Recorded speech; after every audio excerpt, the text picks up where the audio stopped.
Okay, so Google just launched their latest iteration to their foldable device called the Google Pixel 10 Pro Fold. And we kind of need to talk about this device, okay? I have so many thoughts in this video, and this is gonna be raw, unscripted. I'm just gonna share my thoughts of actually using this phone. We have a lot of phones on the table, including the Pixel 10 Pro XL, iPhone 17 Pro Max, and the Fold 7. We'll be comparing and contrasting between all of these phones. So Google calls this phone revolutionary, Samsung calls it chunky, and at $17.99, I call it complicated. Let's get into it. While Samsung was chasing the thinnest foldable possible at 8.9 millimeters thin and 215 grams, Google went the entire opposite direction. The Pixel 10 Pro Fold is 10.8 millimeters thick and weighs 258 grams. That's actually heavier than my iPhone 17 Pro Max. And it's like Google kind of looked at the foldable market and said, you know what, we're gonna build a tank instead of a sports car. But here's the thing, the whole tank mentality actually solves one of the biggest issues that foldables have had for a long time. Google being able to hit IP68 on this just does something to the foldable market where you're no longer afraid to damage or throw your phone around. So feel free to take this on the beach, feel free to take it into the shower with you. Questionable decision, but if you wanted to, you could. Okay, so let's first talk about what's actually new here. Give me a second.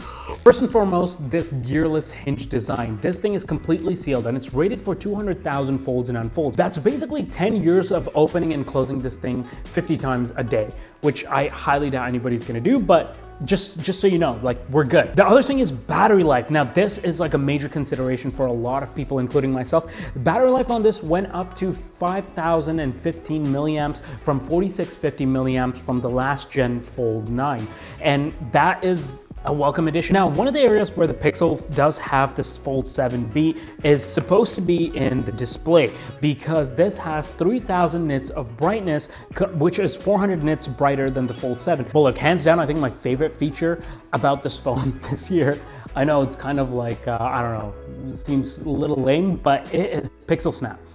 I think every phone should have it because I use MagSafe on my iPhone a lot, and ever since I started using the Pixel 10 Pro XL, the Pixel Snap has been absolutely clutch. So having that on a foldable device where I could literally even unfold this and use Pixel Snap and like watch content or something. Okay, one thing that I want to hit on here, because this is a foldable, people are going to ask, is the crease noticeable? When you actually look at this top down, you don't really notice it. But when you have it at certain angles and the light is hitting the crease, you can definitely see that the crease is there. Now, in terms of actually use case scenario, when you're moving your finger across the board, of course you're gonna feel it, right? Like, there is a crease in the screen, it's a foldable. But look, I'm gonna be straightforward here.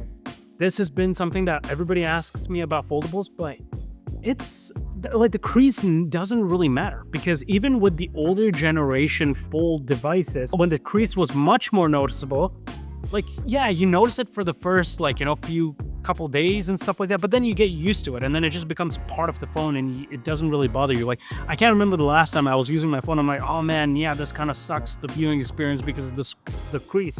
So yeah, like, that's something that's traditionally not really bothered me, so just thought I'd throw that out there. Let's go ahead and compare this to the shape of the Fold. Even though the Pixel 10 Pro Fold is slightly bigger than the Samsung Fold 7, the viewing experience is somewhat similar. I do wish you got a slightly larger picture here, but they're pretty much identical. You would think that because the phone is wider, it's actually more difficult to type on, but typing on this is actually not bad at all, because they have actually shrunken down the keyboard a little bit and moved it to the side, so like, the typing experience on this, while the keyboard's open, is pretty good. But look, let's be honest, majority of the times, you're gonna use this phone closed, right? Like, and when you are using it this way, the phone basically feels like you're just using any other tablet, right? So like your regular Pixel phone, like this is your Pixel 10 Pro XL. So let's pull this up for a comparison, right? It is slightly shorter compared to the Pixel 10 Pro XL, but width-wise, you're pretty much looking at the exact same width of both the phones. So, you know, like using this to type and like, you know, www.youtube.com, like everything, it just feels really nice. No issues there in terms of actual usability. But I will say this phone, after being used to the Fold, It feels thick, but yeah, that is my thoughts on the actual display. Okay, look, I quickly want to revisit the cameras again for a quick second here. And I gotta say, man, I think Google's putting us in a very difficult position, and Samsung did the same thing to us for several years now, which is you gotta decide, do you want a really good camera set or do you want to do productivity, right? And it took Samsung 7 years to get us to a point where we could get pretty much both on one device. And I think Google's gonna do something similar. For $17.99, I would have hoped that we got the flagship cameras on the Fold that we do get on the Pixel 10 Pro XL, which we kind of don't, and I'm kind of disappointed about that. So they've given us pretty much the exact same sensors from last year's Fold, and that was already behind the 9 Pro XL, so we're double behind now. And don't even get me started on the actual video quality, because as you can see, I guess it's like legible, but like it's not ideal. And the quality and the lighting, even though this is good lighting conditions, it just doesn't look that great in my opinion. And the photo quality, well, this is supposed to be a Pixel and we're supposed to have really good photo quality. It does use AI enhancement a little bit on like your telephoto shots, so there's that. But throughout the zoom range, I don't know, the photos in like well-lit environments seem pretty okay, but for the most part, they're not what I expect from a Pixel. Not to mention, you also miss out on cool features like the 100x camera zoom that you can do with the Pixel 10 Pro XL. So overall, you're at a loss here. But look, don't get me wrong. I'm also a YouTuber, I do Instagram, I do all that stuff. So I'm into photos and videos. So maybe I'm a little more pickier than what the average person will probably be with this phone. So if you're the average person and you're taking just like photos of your family, just photos of your food and like, you know, just vacation and experiences here and there, honestly, I think this is probably gonna be good enough. Now, of course, being an actual foldable, you can do quite a few like neat little tricks with this. So like the average person who is probably doing like selfies this way, now you can toggle something like the rear camera selfie. You can take a look at what you are actually filming while using the really good lenses at the back here, right? So you can get the best of both worlds here, because now I'm recording this on the back video camera. You don't have to use the subpar selfie camera that's like on the actual phone. You can go ahead and actually use the good camera and still look at what you're filming. So this is probably one of my favorite things about foldables, and not to mention tabletop mode. And then you can actually like kind of adjust to where you want to film. So gone are the days where like your friends are like, hey, can you take our photo? Now you can actually be part of the photo. That might be the single most best reason to get a foldable device, is you're no longer the loser that's left out of group photos. But look, if you are watching this video, you're somebody who might actually appreciate the Pixel UI, the design, and the whole naked Android skin, and like how the phone actually feels to use in your hand. And you don't have a lot of bloatware and everything. Like traditional Google skin has always been one of the best on the market. Not to mention the split screen on this, because it is actually even wider than the Fold 7. Like the split screen on this actually goes really hard. So let's say, for example, you're shopping for Porsches, okay? You're comparing models, but then you're like, I want to watch some videos on it. All you got to do is slow swipe up from the bottom, get this taskbar here, choose the app that you want, and drop right here. Now, because this is pretty much equivalent to having two separate, it's literally like having two separate Pixel phones right beside one another. Like, it just makes the experience so much nicer. Now here you can go ahead and browse while you have a video going on by Demura on the side here, right? And you can even do it this way, right? And have it halfway, adjust it how you want, have the video smaller here while you're browsing here. So like this application is honestly what makes people go crazy for foldables. And I think it's hands down something that like you really have to use it to understand the use case scenario. Like it's still kind of crazy to me that you have phones like the 17 Pro Max iPhone that's like such a big screen, but you still can't do split screen, right? So when you actually have these split screen capabilities, it's so tough to go back away from these. Now in terms of gaming, now a lot of people actually get foldables, or they like to get foldables because of the whole gaming aspect of it, right? Like you get a nice big tablet looking like screen to game on.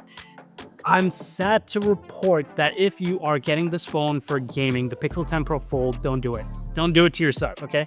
The gaming experience on this is subpar compared to the Fold 7 or even the Pixel 10 Pro XL, which will actually performs better. Okay, first and foremost, right, like the entire square aspect ratio for some reason just messes everything up. Like, look, this is the Fold 7 and this is the Pixel 10 Pro XL.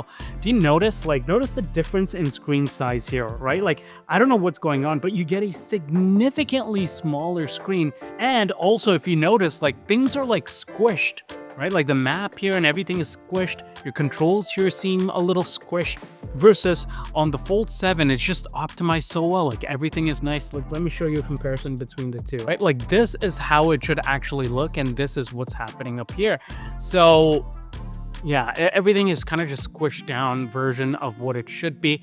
Things just look better on this. Look at these like bars, and like the top bar is actually like it's bigger than the bottom bar. Like like what's happening here? I have no idea. Now another thing to note here, the Tensor G5 that's inside this Pixel 10 Pro XL, I mean, even though it's 34% faster than the Tensor G4, it still pales in comparison compared to the Snapdragon chip that you're gonna get inside like the Fold 7 or something like that. So when it comes to GPU and CPU power and stuff for things like gaming, I kind of miss Snapdragon. So let's talk about who actually should buy this phone and who should. Okay, I'm gonna list out a few people and maybe that will help you make your decision. Okay, number one, if you are a business professional who needs a durable phone. Number two, somebody who carries a tablet and a phone with them every day and would like to eliminate the need to do that and just have one device that could do both. Number three, somebody who is a multitasker and really likes using that split screens feature a lot. Number four, somebody who likes the raw Android skin, the OG Android naked skin,